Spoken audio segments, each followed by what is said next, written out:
الحمد لله نحمده ونستعينه ونستغفره ونؤمن به ونتوكل عليه ونعوذ بالله من شرور أنفسنا ومن سيئات أعمالنا من يهده الله فلا مضل له ومن يضلله فلا هادي له أشهد أن لا إله إلا الله وحده لا شريك له وأشهد أن محمدا عبده ورسوله يا أيها الذين آمنوا اتقوا الله حق تقاته ولا تموتن إلا وأنتم مسلمون يا أيها الناس اتقوا ربكم الذي خلقكم من نفس واحدة وخلق منها زوجها وبث منهما رجالا كثيرا ونساء واتقوا الله الذي تساءلون به والأرحام إن الله كان عليكم رقيبا يا أيها الذين آمنوا اتقوا الله وقولوا قولا سديدا يصلح لكم أعمالكم ويغفر لكم ذنوبكم ومن يطع الله ورسوله فقد فاز فوزا عظيما اللهم صل على محمد وعلى آل محمد كما صليت على إبراهيم وعلى آل إبراهيم إنك حميد مجيد اللهم بارك على محمد وعلى آل محمد كما باركت على إبراهيم وعلى آل إبراهيم إنك حميد مجيد قال الله تعالى في القرآن المجيد والفرقان الحميد أعوذ بالله من الشيطان الرجيم بسم الله الرحمن الرحيم لن ينال الله لحومها ولا دماؤها ولكن يناله التقوى منكم كذلك سخرها لكم لتكبروا الله على ما هداكم وبشر المحسنين وقال النبي صلى الله تعالى عليه وآله وسلم من كان له ساعة ولم يضحي فلا يقربن مصلانا. مقدس سامعین و سامعات، ہم اللہ تعالیٰ کے فضل و کرم سے اس خطبہ جمعہ میں تشریف فرما ہیں۔ اللہ کی بارگاہ میں یہ دعا التجا ہے، اللہ ہم سب کی اس حاضری کو قبول فرمائے، آمین ثم آمین۔ سامعین محترم، ذوالحجہ کا پہلا عشرہ ہے،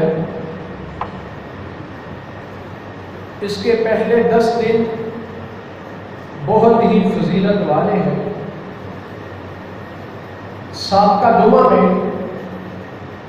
میں نے آپ کے سامنے اس بات کو پیش کیا تھا کہ اللہ تعالیٰ نے جب سے زمین و آسمان کو بنایا ہے، ان عدت الشہور عند اللہ 12 شہر فی کتاب اللہ یوم خلق السماوات والارض منہا 4 حرم۔ اللہ تعالیٰ نے زمین و آسمان کو تخلیق کرنے سے قبل 50,000 سال پہلے اللہ پاک نے تقدیر کو لکھا، اور جب تقدیر کو لکھا، تقدیر کے اندر ہی اللہ پاک نے اس لوح محفوظ تقدیر والی کتاب میں 12 مہینے لکھے، اور ان 12 مہینوں میں 4 مہینے اللہ پاک نے حرمت والے نوٹ فرمائے۔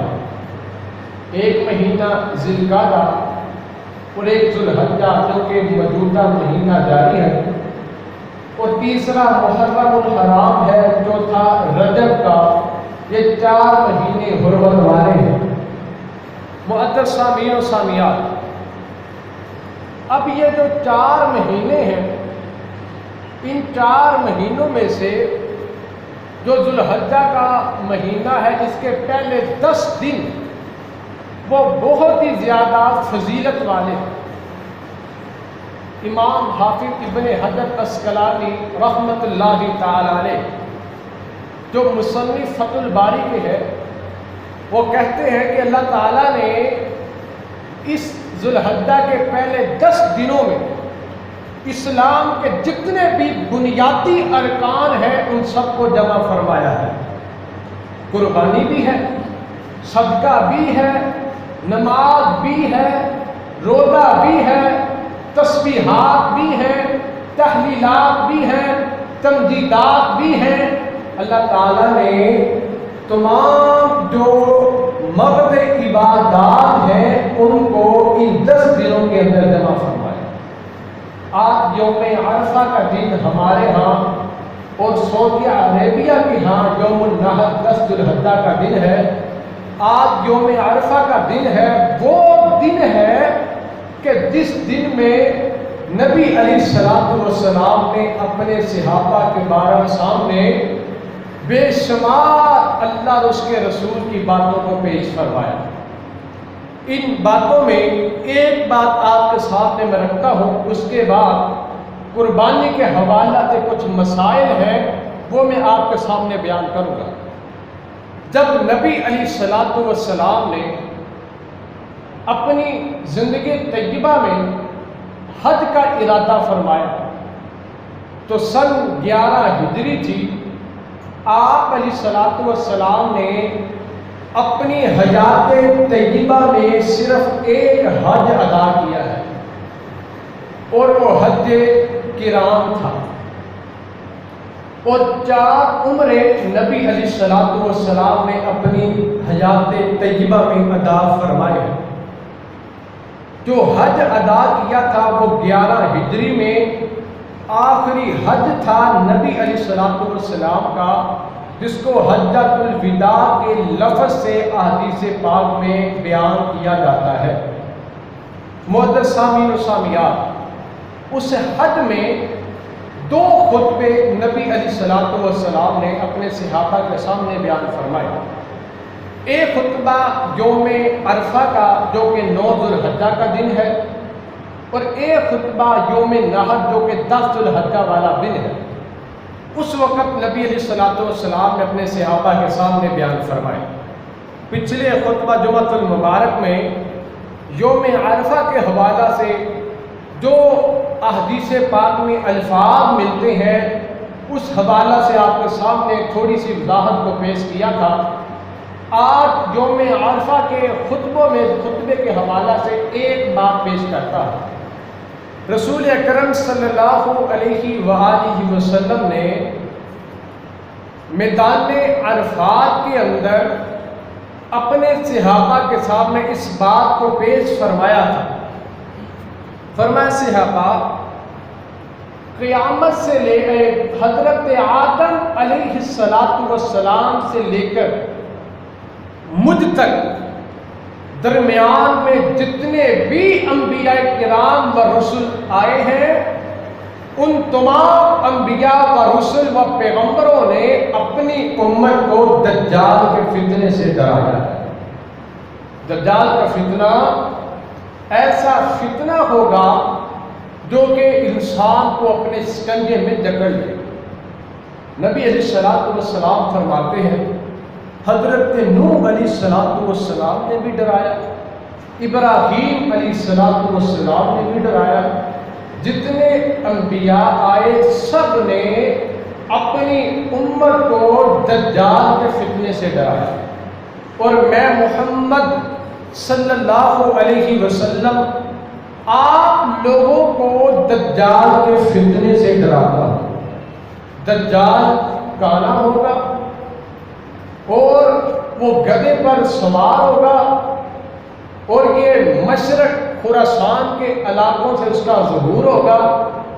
وہ 40 دن تک اس پورے روح زمین کا چکر لگا لے گا۔ اس کا پہلا دن 1 سال کے دنوں کے برابر ہوگا، اور وہ مکہ اور مدینہ میں داخل نہیں ہو سکے۔ اور ایک دوسری حدیث کے الفاظ یہ ہے، وہ بیت المقدس مسجد اقصی میں بھی داخل نہیں ہو سکے گا۔ اللہ تعالیٰ کے فرشتے اس وقت پہرا دے رہے ہوں گے، مدینہ منورہ بھی محفوظ رہے گا، مکہ مکرمہ بھی محفوظ رہے گا، دجال کے شکنجے سے، اس کے فتنوں سے، اس کی آمد و رفت سے اللہ پاک مدینہ اور مکہ کی حفاظت فرمائیں۔ اور نبی علیہ السلام نے ساتھ یہ بھی فرمایا، جب آپ کو یہ خبر سنائی دے کہ دجال نکل آیا ہے، تو آپ چاہے جتنے بھی مواقع ہوں، پھر بھی آپ نے دجال کو دیکھنے کی کوشش نہیں کرنی۔ میں تو مواقع ہوں، میں کون سا اس کے شکنجے میں آنے والا ہوں، میں کون سا اس کی باتوں میں ورگلا جانے والا ہوں، میں تو مواقع ہوں۔ رسول اکرم صلی اللہ علیہ وسلم نے اس بات سے بھی منع فرمایا کہ اگر آپ لوگ دجال کے بارے سن لیں، پھر بھی آپ نے اس کا سامنا نہیں کرنا۔ جب دجال آئے گا، پھر ساتھ ہی چند روز کے بعد حضرت عیسیٰ پیغمبر علیہ السلام بھی دنیا میں تشریف لے کر آئیں گے۔ وہ جہاں تشریف لے کر آئیں گے، وہ دمشق کا علاقہ ہوگا، وہاں کی ایک مسجد ہوگی، اس مسجد کے مینار پر حضرت عیسیٰ علیہ السلام 2 فرشتوں کے کندھوں پر ہاتھ رکھے ہوئے تشریف لے کر آئیں گے۔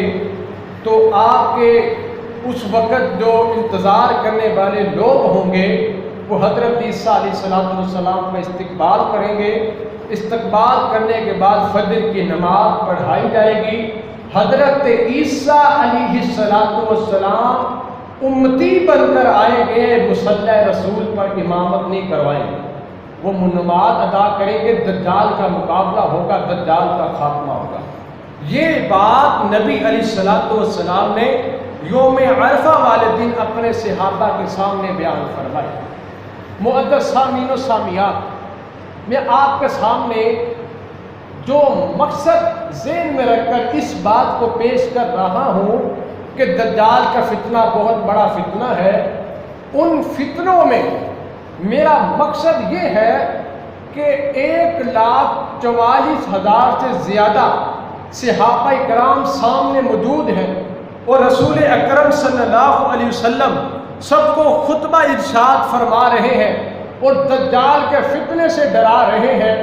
بات یہ ہے کہ ہمیں ہر ایک فتنے کا مقابلہ کرنا چاہیے، اور وہ مقابلہ صرف اور صرف عالمی قرآن و سنت کی مضبوطی کے ساتھ ہی کر سکتا ہے۔ آئے آج کے موجودہ فتنوں پر آپ کے سامنے تھوڑی سی نشاندہی پیش کرتا چلا جاؤں۔ ہمارے اس معاشرے میں اللہ اور اس کا رسول کا نام لے کر کتنے فتنے ہیں، کتنے فراڈ ہیں جو لوگوں کے سامنے پیش کیے جاتے ہیں۔ اللہ تعالی ہم سب کو تمام آفات سے اور فتنوں سے محفوظ فرمائے، آمین ثم آمین۔ معزز سامعین و سامعات، اب قربانی کے حوالہ سے میں کچھ باتیں آپ کے سامنے رکھنا چاہتا ہوں۔ پہلی بات یہ ہے کہ کون سا جانور ہے کہ جو قربانی پر نہیں لگتا؟ کون سا جانور ہے جس کی قربانی نہیں ہوتی؟ حضرت سیدنا علی المرتضیٰ سب کہیں رضی اللہ تعالی عنہ اس حدیث طیبہ کو بیان فرماتے ہیں کہ رسول اللہ صلی اللہ علیہ وسلم امرنا رسول اللہ، ہمیں نبی علیہ السلام نے یہ حکم دیا، ہمیں قربانی کی جانور کے متعلق یہ حکم دیا کہ ایسا جانور جس کی آنکھ میں کوئی نشان ہو کانے پن کا، اور اس کا نبینہ پن یا کانا پن واضح ہو، وہ جانور قربانی پر نہیں لگتا۔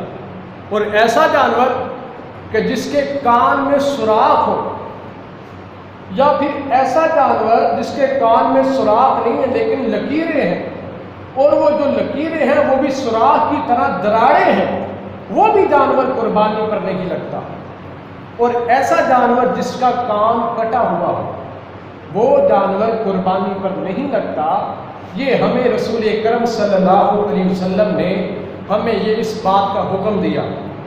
اور معزز سامعین و سامعات، حضرت براء بن عازب رضی اللہ تعالی عنہ کی حدیث طیبہ میں جو الفاظ بیان ہوئے ہیں کہ کون سا جانور ہے جو قربانی پر نہیں لگتا، وہ بھی آپ سماعت فرمائیں۔ رسول اکرم صلی اللہ علیہ وسلم سے پوچھا گیا، اللہ کے رسول علیہ السلام بھی ہمیں بتائیں کون سا جانور ہے کہ جس کی قربانی نہیں ہوتی۔ آپ علیہ السلام نے ایسے ہاتھ اٹھایا اور 4 انگلیوں سے اشارہ کیا، فرمایا صحابہ 4 جانور۔ کتنے جانور؟ 4 جانور، وہ قربانی میں نہیں لگتے۔ 4 جانور جس میں 4 طرح کی باتیں پائی جائیں، وہ جانور قربانی میں نہیں لگتے۔ پہلی بات، ایسا جانور جو لنگڑا ہو، جب وہ چلتا ہے اس کی چال میں فرق ہو، اور ایسا فرق ہو جو دیکھنے والے کو پتہ چل رہا ہو کہ یہ تو لنگڑا جانور ہے، وہ جانور قربانی پہ نہیں لگتا۔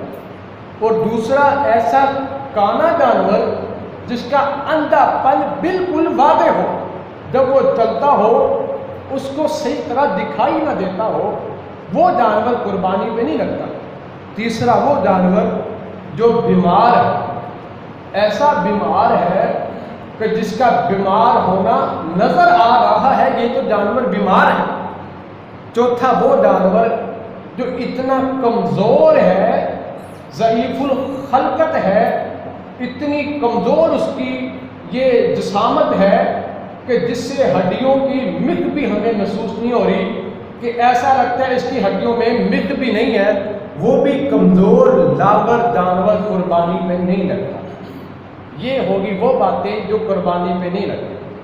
اب آئے دوسری بات کہ ایک حدیث پاک میں یہ الفاظ آتے ہیں، نبی علیہ السلام نے فرمایا دونتا جانور وہ قربانی پہ لگتا ہے، جس کو حدیث پاک میں مسنہ کے لفظ سے تعبیر کیا گیا۔ اور اگر دونتا نہ ملے پھر بیڑ کی جنس میں سے جزا جانور وہ بھی آپ کر سکتے ہیں۔ اب مسنہ اور جزا اس کے بارے میں آپ سماعت فرمائیں۔ جب آدمی کسی بھی کتاب کی کتاب الزکوٰۃ پڑھتا ہے تو اس میں 2-3 لفظ آتے ہیں۔ ایک لفظ آتا ہے مسنہ کا، ایک لفظ آتا ہے جزا کا، اور ایک لفظ آتا ہے حکہ کا۔ تو مسنہ اور جزا کے حوالے سے یہ 2 باتیں قربانی کے جانور کے بارے میں آتی ہیں۔ مسنہ کون سا جانور ہوتا ہے؟ پنجابی میں ہم اس کو دوندا کہتے ہیں۔ وہ جانور جو دوندا ہے، جس کے یہ 2 دانت ٹوٹ جائیں اور ٹوٹنے کے بعد دوبارہ نہ آئے، چاہے وہ پورے آئے ہوئے ہوں یا پورے نہ ہوں، لیکن 2 آئے ہوئے ہوں، وہ دوندا جانور۔ دوسرے لفظوں میں ایسا کہہ لے، ایسا جانور جو 1 سال کمپلیٹ کر دوسرے سال کے چند مہینے یا چند ایام گزار چکا ہے اور اس کے دانت بھی ظاہر ہو رہے ہیں، وہ جانور قربانی پہ لگتا ہے۔ تو اگر ساتھ ہی یہ بھی لفظ ہے حدیث پاک کے، نبی علیہ السلام نے فرمایا، یہ صحیح مسلم کی حدیث ہے کہ اگر آپ کو دوندا جانور نہ ملے، اگر آپ پر مشقت ہو یا عسرت ہو، تنگی ہو، اگر آپ کو دوندا جانور نہ ملے، پھر بیڑ کی جنس میں سے آپ 1 سال کا کھیرا جانور بھی کر سکتے ہیں۔ اب آئیں، اگر آپ پر مشقت ہو، مشکل ہو، اس کی 2 تفاسیر محدثین اہل علم نے بیان کی ہے۔ پہلی بات کہ جانور منڈی میں مل ہی نہیں رہا جو دوندا ہو، آپ تلاش کر رہے ہیں، آپ کو نہیں مل رہا، جتنے بھی مل رہے ہیں وہ سارے